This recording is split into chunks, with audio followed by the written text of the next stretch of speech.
Hello and welcome everyone to the channel. My name is Kenny and today we're going to be talking about some of One Piece's worst plot holes. Now yes, I love One Piece and I've been into the story for a very long time, but you gotta admit it has some pretty horrendous plot holes that need to be addressed a little bit. Well, we all know they're not going to be addressed, but you know, it's fun to complain about them. With that being said, let's talk about some of the worst plot holes I've come across in One Piece. The first big plot hole we're going to be talking about is Oden's one-hit KO defeat. So I know I probably just threw a lot of you off by just even saying that. But when it comes down to it, Oden should not have been knocked out by Kaido 20 years ago by one attack. Like, I know Kaido is strong, but he's not that strong. You know, he ain't no Roger or Whitebeard. Roger and Whitebeard had hockey that was strong enough to destroy islands back in the day. Hell, Whitebeard literally had the only devil fruit in the world that is known to be able to destroy the entire world. Yeah, Whitebeard had the literal power to destroy the entire world, and even he couldn't knock out Oden in one hit. Roger hit this man so hard he went flying and crashing into several ginormous trees, and only got pissed off and confused and wondering how the hell he just did that. In the first interaction he had with Whitebeard, Oden's presence was so strong that Whitebeard literally told his whole crew to stand the hell back and let him handle him, because he knew that no one in his crew could handle him. When I first saw this scene, I was like, damn, this nigga is really him. Okay, bro attacked a man that's 20 feet tall with a 5 billion berry bounty with zero hesitation and had him sweating and concerned for his crew's safety. And the whole time this monster is attacking Whitebeard, he's friggin' begging him to join his crew so that he can go out and explore the world. This nigga Oden's insane. Oden was a damn monster who fought niggas like Rayleigh and Scopper Gabon for fun in their prime. Eiichiro Oda expects me to believe that this nigga Oden could get snuck and knocked out by Kaido? Man, miss me with that bullshit.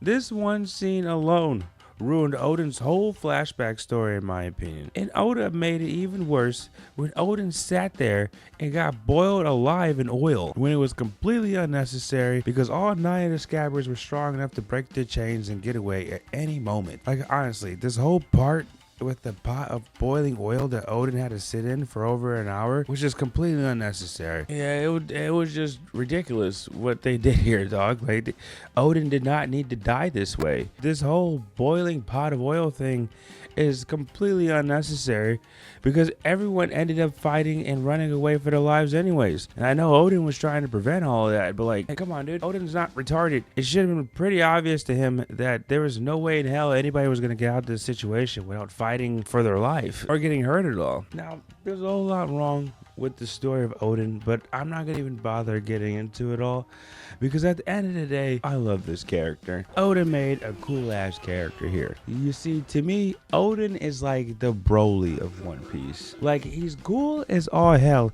but when you sit there and think about his story and all of his reasonings for things, you realize this character is kind of dumb, but he's so damn cool. I don't care. All right, it's not that deep, but it does bother me. But whatever. Let's move on to the second big plot hole of One Piece.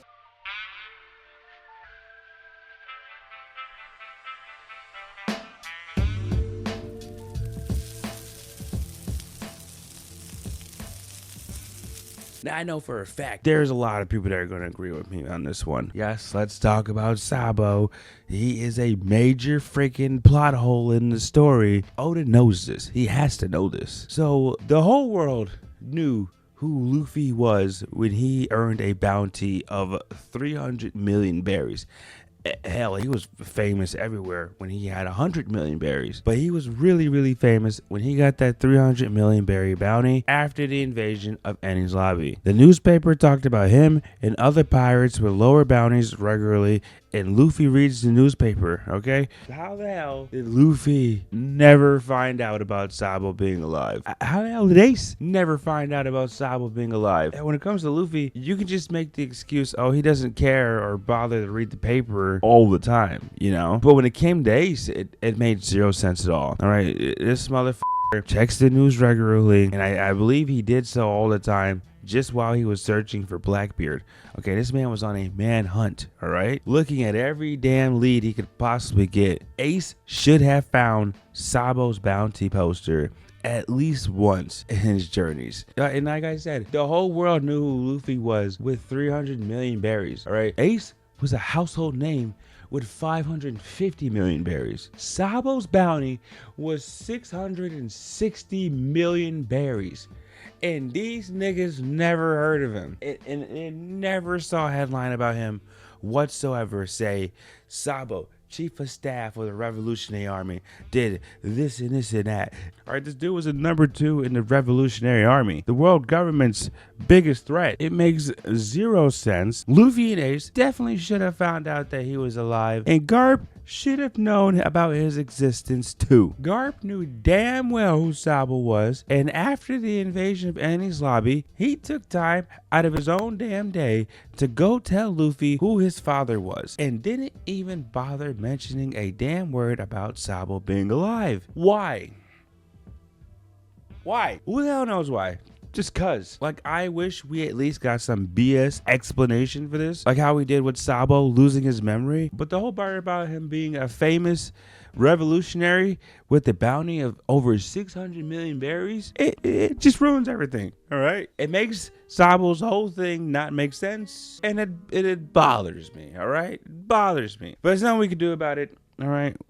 Oda is not going into any more detail about it, and we're just forced to sit here and shut up and not think about it, which is honestly fine, all right? Because at the end of the day, Sabo, just like Oden, is cool as hell, and whether you like how he got implemented in the story or not, you know, he's still cool as shit, all right? Who doesn't like Sabo? When it comes to Sabo, I just don't like this about him. Everything else, though, major W for me, okay? Flame Emperor for the win. And now moving on to the biggest plot hole in all of One Piece, period. Y'all gotta know that this is a major plot hole in the story, all right? Luffy being alive at all is a massive plot hole in the story, especially now during the Elbaf arc. The world government should have sent anyone that could use Haki to pick Luffy up as soon as his first bounty came out in the East Blue. He's a member of the D-Clan, has the only devil fruit in the world that was renamed and highly sought after by the 5 elders and Emu, and he's the son of the leader of the Revolutionary Army. You know, the world's most wanted man, so they say. Still don't got a bounty on this guy. The knowledge of Luffy having the gum fruit alone should have been enough to send an admiral out of him. Or hell, at the very least, CP0. The 5 elders were all in his damn room bitching and moaning for centuries about how they felt like the sun god Nika fruit was so hard to catch and find, but the whole time the damn thing was at the tip of their fingers. We know the Marines had Logia type devil fruit users, so if they had 2 Logia type devil fruit users in lockdown when they got information that Luffy was there, bro would have been cooked, okay? Absolutely cooked. No amount of Dragon's vague power would have saved him there. When you look at all the events that happened in the most recent 3 arcs, being Wano, Egghead, and Elbaf, it just does not make sense on why they just didn't deal with him. And then the Gorosei are gonna say something stupid in Wano when it comes to his new poster, remove the D from his name, and also get rid of that picture. First of all, what do you mean take the D out? That's what she said. Why the hell would they take the D out? Who's just gonna forget that that's Monkey D. Luffy? Is the world supposed to be like, oh, I guess he changed his name? And also, who cares if the D is there? You guys erased all the history of the D clan. No one knows who these niggas are besides like Vegapunk and people in your own administration. No one gives a damn about what the damn D is, and no one knows what the hell the gum fruit is. Apparently, the gum fruit is not even in any of the encyclopedias. So who would have cared what you guys did with that poster? Everybody would just assumed, oh, this guy's got white hair now, you know, like Bonnie did. If you want to say that they were just underestimating Luffy for a while, fine. But at the very least, they should have definitely exhausted pretty much all of their options right after the events of Enies Lobby. Hell, before Enies Lobby even started, dude had a 100 million berry bounty at that point. And he had just recently taken down a warlord of the sea. You know, one of your pirates that have authority in the world government. He just took one of those guys down, and they didn't send a fucking admiral at him. That is crazy. The only way any of this can actually make sense to me at all is if the conversations in the room of authority went a little something like this.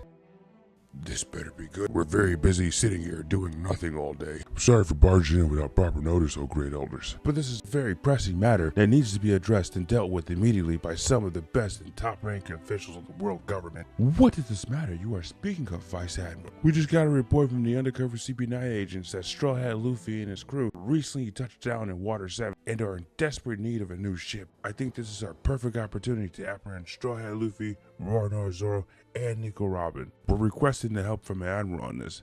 We know Admiral Kiji is nearby. His assistance would be greatly appreciated. That would be completely unnecessary, Vice Admiral. CP9 is our second strongest undercover agency, and the entire Straw Hat crew isn't even worth half of one Sabo from the Revolutionary Army. They can't possibly be strong enough to take down CP9. Sending an admiral without a buster card being issued is a complete waste of time and resources. Yeah, and not to mention, Aokiji is currently using vacation time anyways. If we were to deploy him right now, he would have to be paid double, plus overtime, and half of all the bounties he brings in. Hang on, since when do we get paid 50% of the bounties we bring in?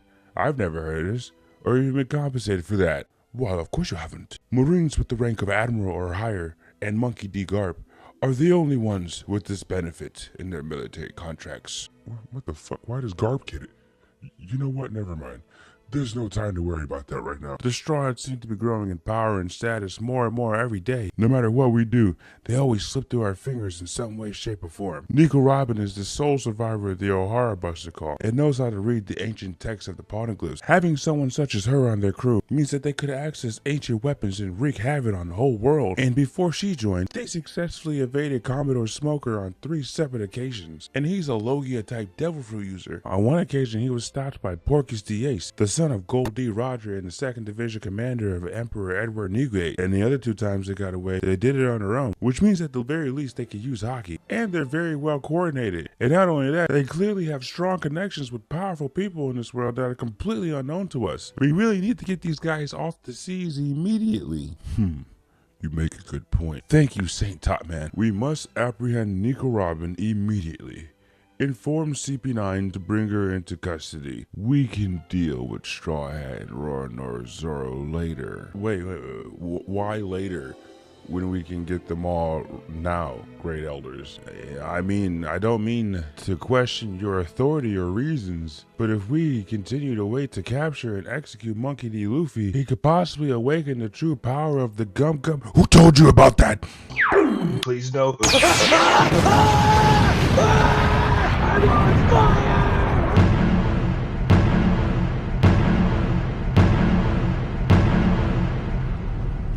Insolent scum dare question the 5 great elders of this land.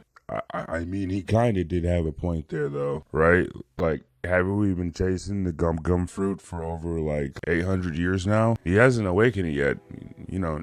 Shouldn't we do something about that? It's not even called the Gum Gum fruit. Who told him about that name? Was it Shanks? Who the fuck told him? Like, Joy Boy had that devil fruit power 800 years ago. It almost took us all down. If he gets strong enough to awaken that fruit, it very well could mean the end of the world we created here. You know, you guys, I've been wondering for like 10 years now and why we didn't have our strongest soldiers transporting the devil fruit when we finally caught it. Yeah, you know, if we had Garp, Suru, Sengoku, Kizuru, Akiji, Akainu, all of CP9 and all of CP0 on that ship, I literally bet all of the money in the world that Shanks wouldn't have even thought about attacking that ship. You know, Ethan, Marcus, it's crazy you guys are even mentioning this right now, because I literally arranged for that exact personnel to take on the mission of transporting the Sun God fruit. I called it Operation Lock That Nika Up. It was the best plan ever. And Lord Emu canceled everyone except for CP9 at the last minute. I tried to ask the Great One on why they would make such a catastrophic change to the operation, but before I could get a word out, Emu punched me in the face. Is that how you got that mark on your forehead? Yes, and it still hurts like hell to this very day. You guys? Is Emu okay? They never even so much as even asked who the hell Straw Hat is. And I know for a fact they know about him because they have a giant straw hat and his water poster in their room that's cold enough to send hell into an ice age. Yeah, what's up with that room, by the way? I saw the blueprint on that room and it's like 700 square feet. With a 3 million berry industrial AC unit cooling it. And the temp is always set to negative 56 degrees Celsius. You guys know I usually handle stuff like this, and I swear I didn't approve or set up any of this. But my signature is all over the paperwork in Emu's handwriting. I asked Emu about it, and Emu said, "The fan Mu sleeps with that night broketh. So Mu ordereth a new one. Mu signed work release forms while you were using the restroom." I told Mu that we had a ton of fans in the storage room in the basement, but Mu said they liked the icy fog that the unit produces and then told me to shut the fuck up and get out of the ice room. And also, I haven't been to the bathroom in like 350 years. When the hell did I go to the bathroom? I of course got out of Emu's room, but like, I'm very concerned about them. You guys, I think Emu's going insane or senile. Like, seriously, how old is he now? Like 800? 900? Is it 1,000? Is Mu 1,000 years old? Shit, I don't know. How old are we? I stopped counting when all the hair on the top of my head fell off. Yeah, me too. Before Emu gave me this undying body that never ages, I used to have the most beautiful and majestic locks of hair. And now all I have left is this stupid mustache. Hey now, Top Man. Don't you ever say such a thing about that mustache of yours. It's the most amazing and powerful stash in the world. And I, for one, am very jealous of it. Just be glad you didn't get stuck as an old man that looks like a wizard out of a fictional storybook. You know what, Marcus? Thank you. That means a lot to me. And by the way, you might be stuck as an old man, like Saint Saturn here. Yeah, fuck you, dude. But you make these suits look better than any of us do. That's facts, OG, for real. You look so damn cool in the suits. I have to dress in the Komodo and carry my sword around with me everywhere just to stand out in your presence. Thank you, man. Thank you, man. Your words truly touch my undying heart and make me feel loved and appreciated. I freaking love you guys, honestly. Every night I go to sleep hoping that I never wake up again. But when I'm with you guys, the misery of never being able to die becomes a lost thought in my mind. You're the best friends a guy could ever ask for. The feeling is mutual, Saturn. Hey, do you guys want to play checkers? Yes, sir. Hell yeah, buddy. Hey, wait, guys, were we just doing something important? Huh. I don't know, were we?